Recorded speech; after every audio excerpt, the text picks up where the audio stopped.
Okay, so about 10 days ago, Damian and I, we walked into Zurich Airport.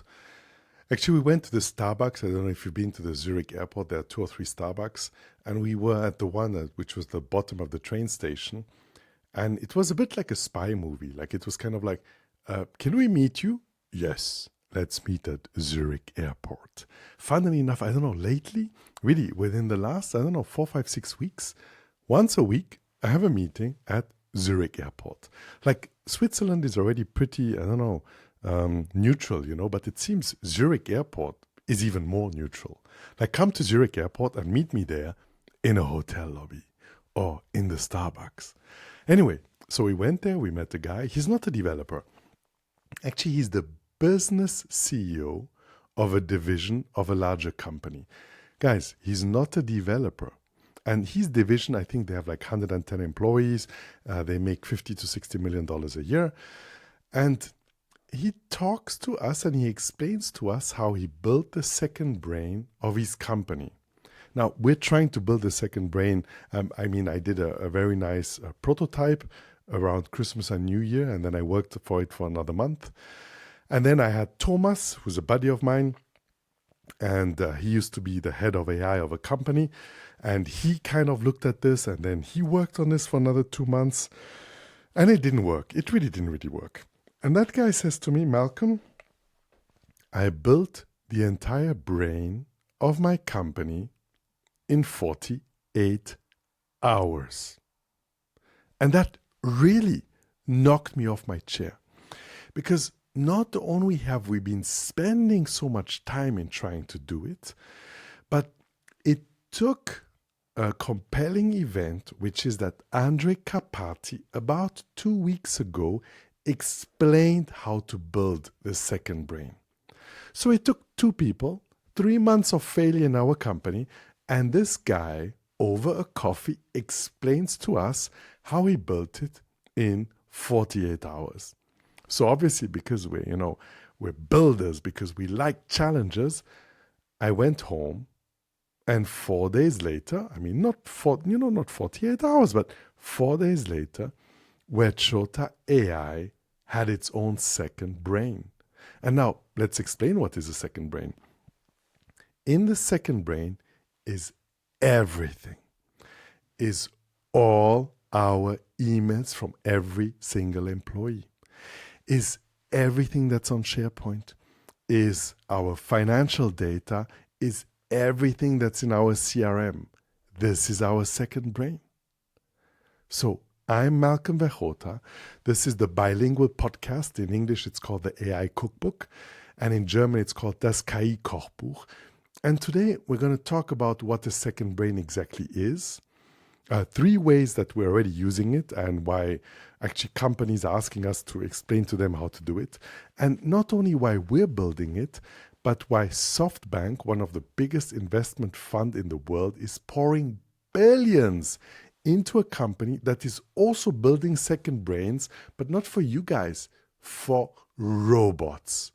And I'm thinking to myself, hey, Skilled is building second brains for robots, while 99% of all the companies in the world don't even have a second brain yet. So yeah, and if you listen to the end, you will even understand why statistically you who are listening to this podcast is now 1 out of 70,000 people. When you go into, I don't know, stadium, like for example, the arena in Munich, why you are 1 out of all the people in that stadium who actually understands what's going on. So yeah, people, action, let's go. Flip the switch, the circuit's live. Digital dreams, they thrive and strive. Recipes coded to feed your mind, serving knowledge of the AI kind. Welcome to the AI Cookbook Show, where the data streams and the insights flow. Tune in slow, let the rhythm grow. For every soul in the know and those who don't. Okay, second brain. Now, if you have been looking and searching the internet a bit, you will see that there are companies that are offering this or offering a part of it. One of them is called Glean. So this is not Glean, okay, because Glean is nothing else but just a bit of a SharePoint search, right? With a chatbot on top. So it's not a SharePoint search, it's not a chatbot, it's not Glean. The second brain, what we're talking about, this concept, is three things. Remember, consultants speak in three because our brain is very small. So it's every piece of a company data ingested. Now, you don't need to go and do it so radically like we did and how many companies are doing it. The way that you can do it is you can just do it already for a project, you know. You can take a project which is running since 10 years and then you say, okay, let's get a bit of a better overview of this project. Or, you know, some companies have these shared email inboxes where everybody has access to it because it's called, I don't know, invoice@company.com, or it's called whatever, events@company.com, or I don't know what, or for a certain project. This can be ingested. But the beauty is it's not static. So for us, every night at 2 a.m., our brain sucks in everything new. Everything that happened within the last 24 hours goes into it. Now, where does it go into? Primarily, it goes into a vector database. And anybody who's a bit clever will say, yeah, but we've tried that before. It doesn't work. Yeah, okay. Well, hold your horses. Secondly, what is a second brain? A second brain is queryable by everybody. Okay, who can ask questions to a second brain? Well, everybody who knows the phone number of that second brain. And the second brain, the phone number, is called an MCP server. So it's kind of like a phone number, and then you can call that company in memory. And you can call it from anywhere. If you are using Cloud Code, you can call it through Cloud Code. Using Codex from OpenAI, you can call it through Codex. You can run a local model like a Gemma 4. This is actually, we've updated. Now we have 3 second brains, but that's a separate story. So we've updated all our last second brains with Gemma 4. Gemma 4 is a model from Google. And it's a local model from Google, which means you can use a second brain and you can switch off the internet and it's disconnected from the internet. Like, you don't need to be worried that people are going to be able to hack your second brain. Or you can host it on Azure because your emails are already on Azure. All your data is on OneDrive, on SharePoint. So anyway, it seems you trust Microsoft a lot with all your data. You can build, and one of the second brains that we've built is on Azure, and it's hosted on Azure. And every employee can ask, hey, I'm about to meet this customer. What do I need to know? And the answer doesn't come like in ChatGPT or in Claude in like 3 minutes. It comes in like 20 minutes. Why? Because it'll get you the timeline. It'll find out all the things that you did for it. It'll find out the projects. It'll give you like, oh, with this customer, you need to watch out for A and you need to watch out for B, and opportunities for this customer are C. And the last thing that makes this brain very cool, it's bi-directional and learning. And that is essentially what Andre Carpati taught us.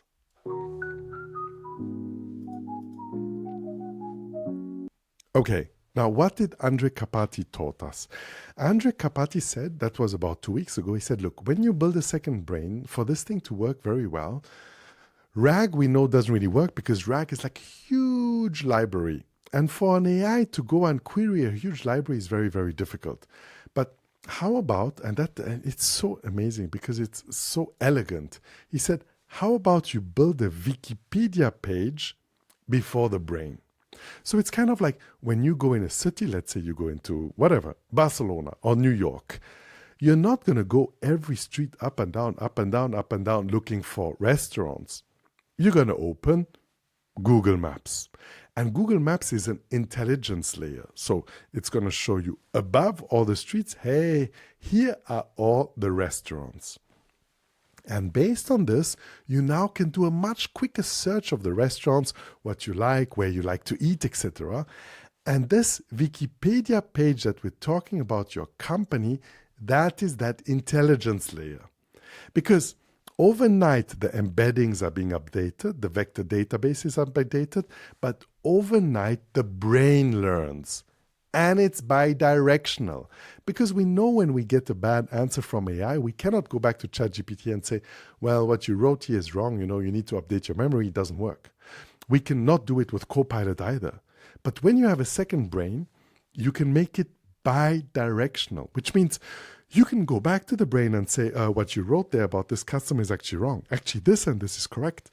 And in this one moment, it's going to go and update the Wikipedia page and then overnight the embeddings, which means your brain is learning. So it's not what you have in your company GPT, which is static, because like a plain vector database is a bit like a safe in a bank. What happens in a safe in a bank? Well, you walk in, you deposit something, and you leave. Or you walk in and you take something out and you leave. You cannot walk in a bank safe 110,000 times a day. It doesn't work. And you need AI agents that are being able to query it. So safes, what companies have been building as a company RAG, don't scale. Raw RAGs don't work at scale. And that's why your Copilot feels dumb. That's why when you kind of ask a question to Microsoft Copilot, it's not Microsoft Copilot, it's any AI in the world, even Claude Code or ChatGPT or whatever. When you ask a question, you get something which is a bit random, right? Because your company GPT right now is static. But the man who cracked it, Andrej Karpathy, by the way, for those who don't know, Andrej Karpathy was the ex-head of AI at Tesla, and now he's kind of like an AI pope. And he explained two things. The two fixes are that Wikipedia layer in front of the RAG. So your AI comes in, it doesn't go and read all the million files which are in the vector database, but what it does is it goes and reads the Wikipedia. And even for our company, you will not believe it, the Wikipedia is super short. It's like 110 pages or 120 pages, kind of like not even every single customer has its Wikipedia. It's like there's a cluster of customer. Every single employee has one. Every larger project has one. But basically, it's like that Google Maps. It's like the AI comes in, quickly reads the Google Maps, and then knows where to get it.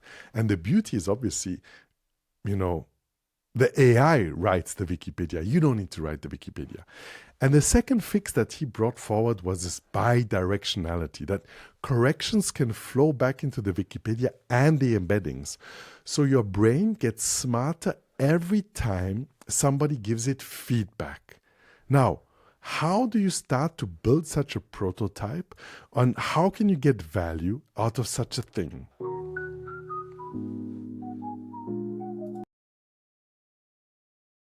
Okay, now you can start a POC on Superbase. Now, actually, about a month or a month and a half ago, Nate Jones, so Nate Jones is somebody that I admire a lot. I consider him a mentor. And he had that concept, and he still has it, of the open brain. You can go on GitHub, you can type GitHub open brain, and he will kind of explain this. He will kind of explain, look, go on Superbase. It costs you $20, $30 a month, and you can quickly get a second brain that you can query, right? Now, the type of customers we work with, they will kind of say, yeah, it's very nice, but I want my data to be in Switzerland, or I want my data to be in Germany. Okay, fine. So build it on Azure. As I said, one of the ones that we built is on Azure. And the beauty about building a second brain on Azure is that you have the Microsoft phone line to tap to. And that's the Graph API, which means you can say, read all the emails, read all the calendars, read all the Teams messages, read everything that's on SharePoint. And 99% of all enterprises we work with are on Azure. And the Wikipedia pages or that vector databases can sit on your tenant. Actually, Microsoft has a protocol to write RAGs, graph RAGs, and vector databases. In this case, your data never, ever leaves your cloud. And like I said before with Gemma 4, if you're really paranoid, you can run that on a local machine with 64 gigabyte of RAM. And you would only use the Graph API to go and retrieve all the emails so that you can train your AI or your second brain with the internet switched off, like literally unplugged on your desk. And now, let's look at the monthly cost of building such a thing. Guys, you're going to fall off your chair. And girls, if you take Glean, you will pay roughly $10 to $30 per user per month, right? So for my 10 people, employees and team, it will be around $300. And it's a stupid brain. It doesn't have any custom connectors. It doesn't have QuickBooks. It doesn't have Artio. It doesn't have SAP. It doesn't have all of these things. And fine-tuning a model 3 years ago would have cost you $1 million, easy. Now, 2 years ago, maybe $100,000. Today, we're at a point where fine-tuning a model essentially is free.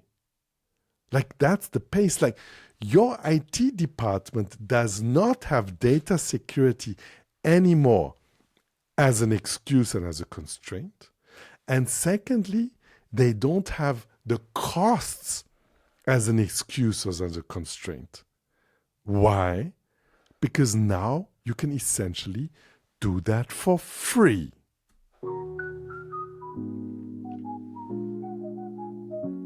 Okay, Malcolm, nice. Now you have a second brain. What the hell do I do with it? Well, let me give you three very concrete examples. Threes against consultants. Okay, the first one is build a second brain and walk in that next project management meeting or that next customer meeting. So you will walk inside, or I walked inside, and I asked the brain, I'm like, look, I'm about to meet this customer. What do I need to know? And again, the answers don't come like ChatGPT in a minute. It takes 20, 30 minutes because you have different MCP calls, right? And one MCP call, one update is from the Wikipedia. It reads the Wikipedia pages. Then the second one is the vector database. Then the third one is the contacts. Then the fourth one is the timeline. So currently ours has roughly 8 different layers when it goes and gets an answer, right? But it's wild when you get an answer in front of the customer that cites every email you had with them, every meeting, every recorded call that you had with them, and obviously everything you invoiced them over the last 3 years. So when I can show them such a thing, I'm not guessing. Like the quality level of our discussion is immediately like super boosted. Like it's not like, oh, I think the next AI use case should be A. It's like, no, second brain, go and read or understand the 2,500 AI use case that we have protocoled over the last 2 years over all the customers that we have, find out where the pain point is of the customer, and try to understand what is the next step. Now, McKinsey does that too, but they will take 3 months. It's cost you $500,000, and you get a PowerPoint. And today, you can do it too. In 30 minutes, on the toilet, or in the train, or in front of your customer. Why do I say on the toilet? Because you can build a connector that on your phone, over dispatch over cloud code, you can query this before you meet the customer. And dispatch connects over the MCP server to your second brain, builds you an HTML dashboard as analysis, and sends it to you on your email.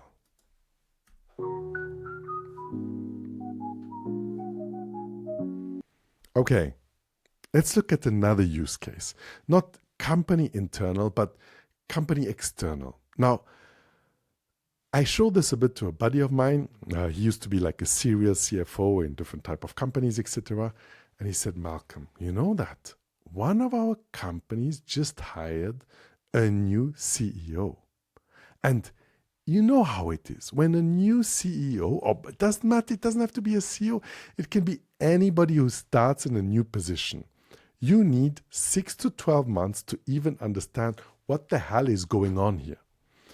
And obviously he's saying this could be interesting because the new CEO, obviously we can't ingest everybody's emails because it's a consent nightmare.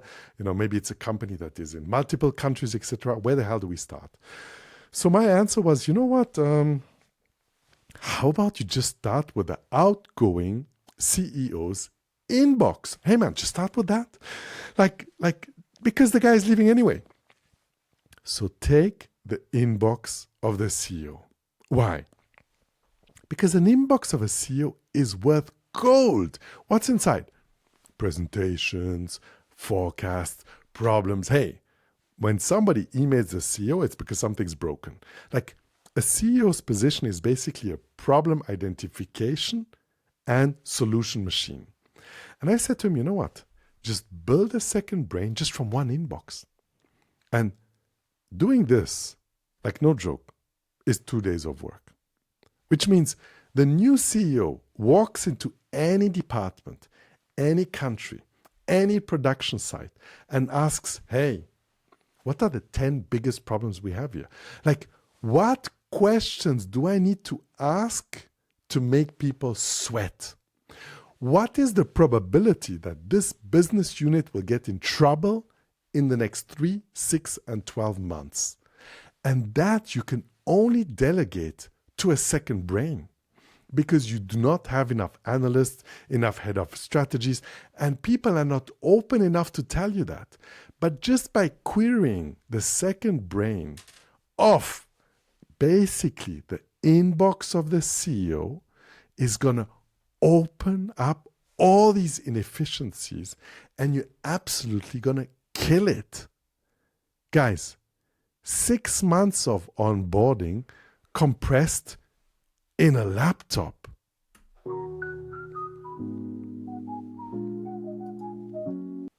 Okay. Now, then we looked at the second brain, we built it. Now we built, as I said, 2 or 3. And now kind of Marsha, and Marsha is the co-founder of this company. She said, Marsha she always says she's my first brain because, Malcolm has a small brain, so he needs a first brain. Obviously, all of your wives are your first brains. But she said, okay, it's nice, Malcolm. Now we've built the second brain of the company, but I don't care. The second brain must be able to do things, which means why the hell are you still answering emails? Like this thing knows everything about our firm. Why do we have an analyst who is still reading contracts that come from customers? Because when we used to throw this in Claude Code or we threw it in Codex or whatever AI, it's not bad. The analysis is not bad, but it's out of context. But now, when you ask the second brain to do this, the answer goes over 20 minutes, 30 minutes, but then it starts really having a lot of context. And she's right. She said, look here, a brain that only answers questions is 50% of the value. But now a brain that does things, draft the emails, read the contracts, flag the risks, write the proposals, etc., that's 100%.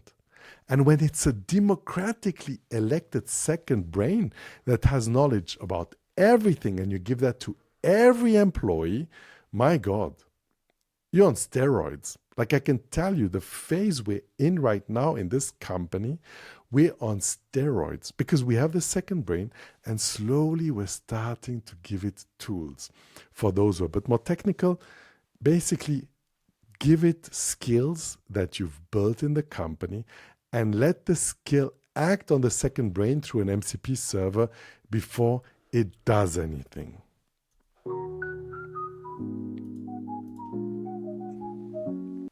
Okay, now, how do I have such a strong confidence that we're moving in the right direction? Because of SoftBank. SoftBank? Well, we know SoftBank is one of these biggest investment funds on earth.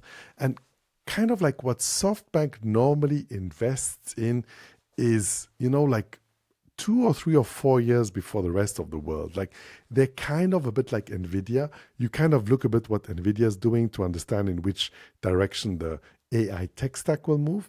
And SoftBank is the same. You kind of look what SoftBank is doing and you say, okay, this is probably the direction in which things are going to move over the next few years. And SoftBank just invested like billions in a company called Skilled.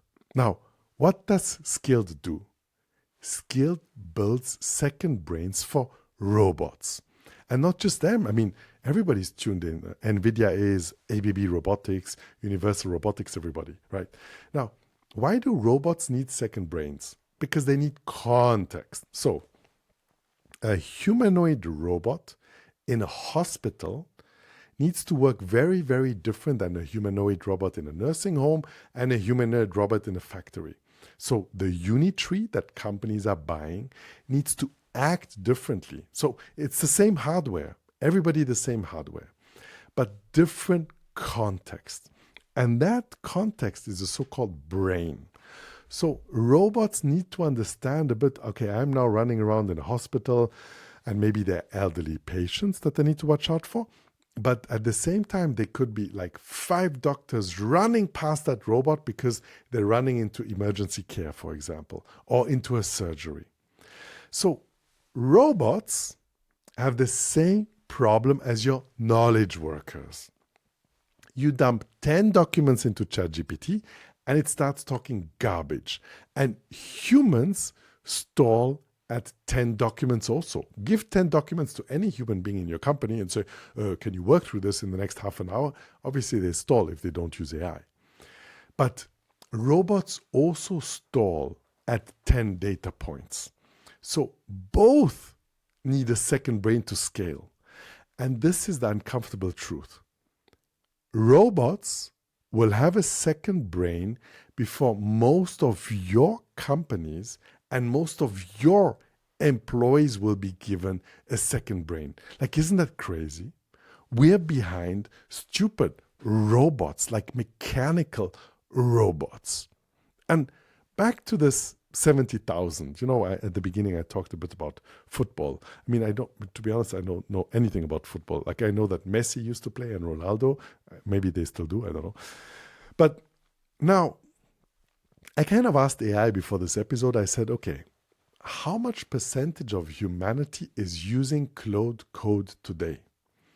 And it's 0.35%, according to AI. Then I said, okay, how much percentage of humanity right now is building a graph rag, because ontology is kind of needed for a good second brain, plus a second brain.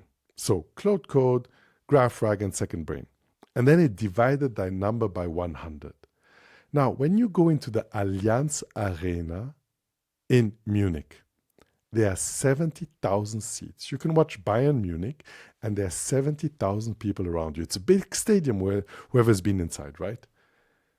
At these numbers, currently where we stand, if you are building your second brain, then congratulations. Because you are the only person in a stadium of 70,000 people who's understood that this is important. And now you could say, okay, knowledge in the AI world is what is 3 months, 6 months, okay? So in 6 months, anything I told you in this podcast is irrelevant.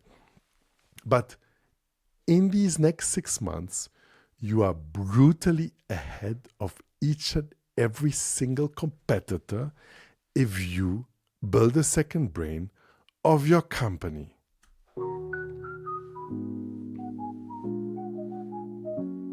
Okay, so where do you start on Monday? Well, probably start light. Probably don't ingest the entire company, because first of all, if you do it wrongly on Azure, it's going to cost you an absolute fortune, okay? But start with that project folder, or start with one email inbox, etc. Or that project that's been running for 10 years, that's really, really, really good.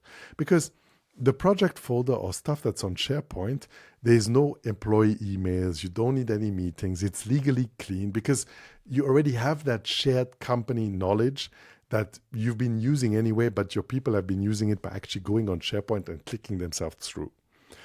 Probably a good place, like Nate also explained it, is to build it on Superbase. Why? Because Superbase costs you $20, $30 a month. HNSW index, it's cloud hosted, it's infinite capacity. It doesn't matter if your SharePoint has 5 gigabytes or 20 terabytes. But do the embeddings yourself. Don't pay for Azure for this because it costs a hell lot of money. Download yourself a local embedding model, and then it might embed instead of 2 days, it might embed 3 weeks, but you don't care. Then go and connect this second brain with an MCP server. And don't build 20 tools, just build 3. Like the first one could be ask the Wikipedia. Second one is search the brain. And the third one is get the contact of the person who's also involved in this. And any AI can call this thing once you have an MCP server. And the next one is build that Rolls Royce of knowledge, the Wikipedia layer. Kapati taught us this. This is non-negotiable for you, because without this, your answers are going to be absolute garbage. Now, you have the second brain. Who do you start giving it to? Give it to the skeptics. Give it to that top salesperson in the company or the super overly confident manager. Because I can tell you, they will be shit scared of that brain. Because they know, or the second brain knows, if these guys can keep their promise. The second brain knows what they've been saying over the last 3 years. And it's not like, oh, okay, maybe they were right, maybe they were wrong. No, it's going to quantify how much BS they've been saying lately. So, don't use it as a weapon against them. Try to explain to them that this is a transparency feature. This will help everybody in the company be more aligned to corporate strategy. Be more aligned to make sure we don't make the same mistakes like last time. Actually, I'm going to do a workshop with an oil and gas company in about 10 days, I think. And there I will try to explain them that, because in oil and gas, when you make a mistake, these mistakes can cost you $1 million a day. So companies in oil and gas will be very, very, very interested in building a second brain.